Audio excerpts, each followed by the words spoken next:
बिहार की राजनीति में उबाल तो हमेशा रहता है, लेकिन कुछ घटनाएं ऐसी होती हैं जो पूरे सियासी माहौल को हिलाकर रख देती हैं। मोकामा में दुलार चंद यादव की हत्या बस एक ऐसी ही घटना है। ये सिर्फ एक क्राइम की खबर नहीं है, बल्कि एक ऐसी राजनीतिक पहेली है जिसने कई बेहद गंभीर सवाल खड़े कर दिए हैं। तो चलिए इस पूरे मामले को परत दर परत समझने की कोशिश करते हैं। सोचिए जरा, एक राजनीतिक अभियान चल रहा है और उसी के बीच दिन दहाड़े एक हत्या हो जाती है।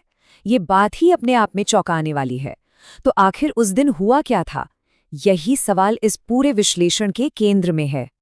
इस पूरी हिंसक घटना का जो शिकार हुए वो थे दुलार चंद यादव।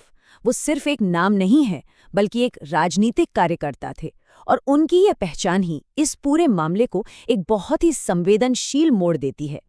और ये सब कुछ हुआ बिहार के मोकामा विधानसभा क्षेत्र में। देखिए, ये इलाका हमेशा से ही अपनी बाहुबली राजनीति और तनाव भरे चुनावी माहौल के लिए जाना जाता रहा है। इसीलिए जब यहाँ कोई राजनीतिक हत्या होती है तो उसकी गूंज बहुत दूर तक सुनाई देती है। तारीख थी 30 अक्टूबर 2025। चुनावी गहमागहमी का माहौल था, और उसी बीच ये दिन मोकामा के राजनीतिक इतिहास में एक काले अध्याय की तरह दर्ज हो गया।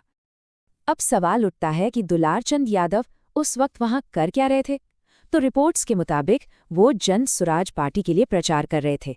मतलब साफ है, ये मामला पहली नज़र में किसी आपसी रंजिश का नहीं, बल्कि सीधे सीधे राजनीतिक प्रक्रिया के दौरान हुई हिंसा का लग रहा है। और अब आते हैं इस कहानी के दूसरे अहम किरदार पर। एक तरफ है पीड़ित दुलार चंद यादव, और दूसरी तरफ मुख्य आरोपी के तौर पर जिनका नाम सामने आया है वो है अनंत सिंह। बस यहीं से इस मामले का जो मुख्य संघर्ष है वो शुरू होता है। तो चलिए अब सीधा उस दिन पर चलते हैं जब ये सब कुछ हुआ। मीडिया में जो रिपोर्ट्स आई हैं उनके आधार पर हम उस दिन के घटनाक्रम को जोड़ने की कोशिश करते हैं। इस टेबल में जो जानकारी है वो वाकई बहुत गंभीर है। देखिए, 30 अक्टूबर को दोपहर का वक्त था, एक चुनावी रैली चल रही थी, और रिपोर्ट्स के मुताबिक ये कोई छोटी मोटी झड़प नहीं थी। इसमें फायरिंग हुई, लाठी डंडे चले, और गाड़ी से कुचलने तक के आरोप लगे हैं। और इस मामले में अनंत सिंह मुख्य आरोपी के तौर पर गिरफ्तार किए जा चुके हैं। पोस्टमार्टम रिपोर्ट से हमले की क्रूरता का अंदाजा लगता है। मौत की वजह कोई गोली नहीं, बल्कि बहुत ही गंभीर अंदरूनी चोटें थीं। पसलियों का टूटना, फेफड़ों का फटना, ये दिखाता है कि हमला कितना बर्बर था। जाहिर है, इतनी बड़ी घटना के बाद कानूनी प्रक्रिया तो शुरू होनी ही थी, लेकिन यहाँ एक दिलचस्प बात है।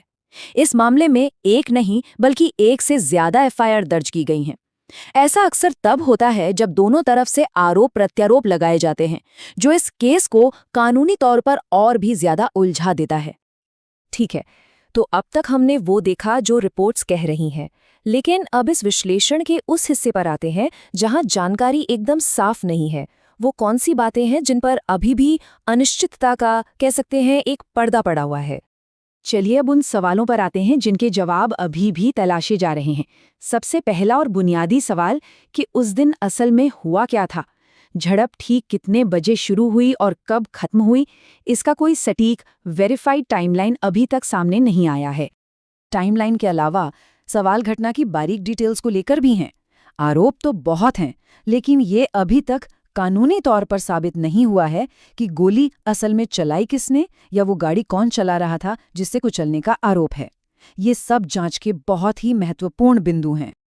और फिर आता है सबसे बड़ा सवाल, आखिर ये सब हुआ क्यों? हर अपराध के पीछे कोई ना कोई मकसद होता है।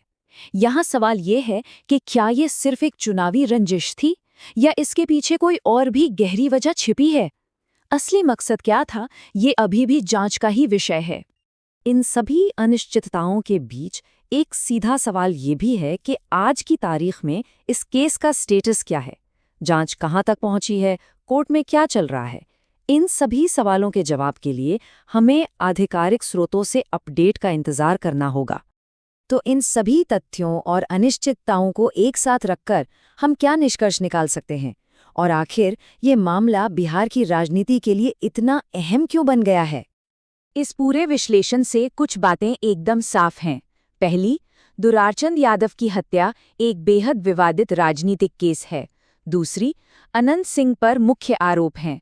तीसरी, ये घटना एक राजनीतिक अभियान के बीच हुई और इसमें बहुत ज्यादा हिंसा का इस्तेमाल हुआ और सबसे जरूरी बात, कई अहम सवालों के जवाब अभी भी मिलने बाकी हैं।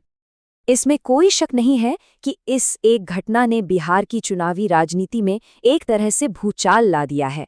ये अब सिर्फ एक हत्या का मामला नहीं रहा, बल्कि एक बड़ा राजनीतिक मुद्दा बन चुका है जिस पर हर किसी की नजरें टिकी हुई हैं। तो अंत में सवाल यही उठता है कि इस केस का नतीजा चाहे जो भी हो, ये बिहार की राजनीति के भविष्य को, वहां के चुनावी समीकरणों को और राजनीतिक दुश्मनी को किस तरह से प्रभावित करेगा। इसका जवाब तो शायद आने वाला वक्त ही देगा।